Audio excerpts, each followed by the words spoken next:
అమ్మ సృష్టికి మూలం, ప్రత్యక్ష దైవం. అమ్మ ప్రేమకు అవధి లేదు. అమ్మను ఎంత కీర్తించినా ఇంకా వెలితిగానే ఉంటుంది. ఇలలో అమ్మ అనే పదం కన్నా పవిత్రమైనది వేరొకటి లేదు. మాతృమూర్తిని పాట రూపంలో కొలవాలన్న రచయిత సంకల్పం. మాతృమూర్తులందరికీ ఈ పాట అంకితం అన్నారు రాయారావు గారు. అమ్మంటే తెలుసా మీకు, అమ్మంటే తెలుసా మీకు, అమ్మంటే తెలుసా మీకు, అమ్మంటే తెలుసా మీకు.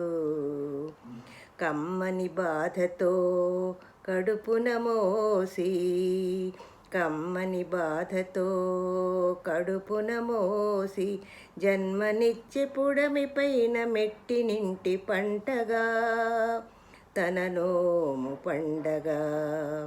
అమ్మంటే తెలుసా మీకు,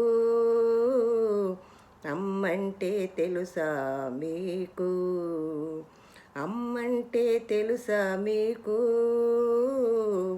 అమ్మంటే తెలుసా మీకు. కంటికి రెప్పలా కాచి నన్ను పెంచింది, కష్టాలెన్నైనా తనలోనే దాచుకుంది. కంటికి రెప్పలా కాచి నన్ను పెంచింది, కష్టాలెన్నైనా తనలోనే దాచుకుంది. భర్తే దైవమని, పిల్లలే తన ప్రాణమని, త్రికరుణ శుద్ధితో సేవలెన్నో చేసింది. అమ్మతనం చాటింది. అమ్మంటే తెలుసా మీకు, అమ్మంటే తెలుసా మీకు, అమ్మంటే తెలుసా మీకు, అమ్మంటే తెలుసా మీకు. నిండు మనసు తోడుగా దీవెనలందించింది, కలల పంట పండాలని నిలువెల్లా తపించింది. నిండు మనసు తోడుగా దీవెనలందించింది, కలల పంట పండాలని నిలువెల్లా తపించింది. కన్నవారి అభివృద్ధి సంపదగా తలచింది, కన్నవారి అభివృద్ధి సంపదగా తలచింది. అభయం నేను రక్షణగా నిలిచింది, అభయం నేనంటూ రక్షణగా నిలిచింది.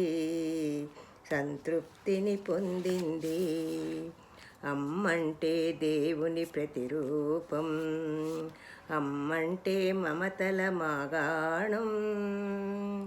అమ్మే కొండంత బలం, అమ్మేగా సర్వస్వం. ఒట్టేసి చెబుతున్నానమ్మా, ఆ జన్మాంతం తోడుగా ఉంటానని, నీవే నా ప్రాణమని. అమ్మంటే తెలుసా మీకు, అమ్మంటే తెలుసా మీకు, అమ్మంటే తెలుసా మీకు, అమ్మంటే తెలుసా మీకు. కమ్మని బాధతో కడుపున మోసి, కమ్మని బాధతో కడుపున మోసి, జన్మనిచ్చే పొడమి పైన మెట్టినింటి పంటగా, తన నోము పండగ. అమ్మంటే తెలుసా మీకు, అమ్మంటే తెలుసా మీకు, అమ్మంటే తెలుసా మీకు, అమ్మంటే తెలుసా మీకు.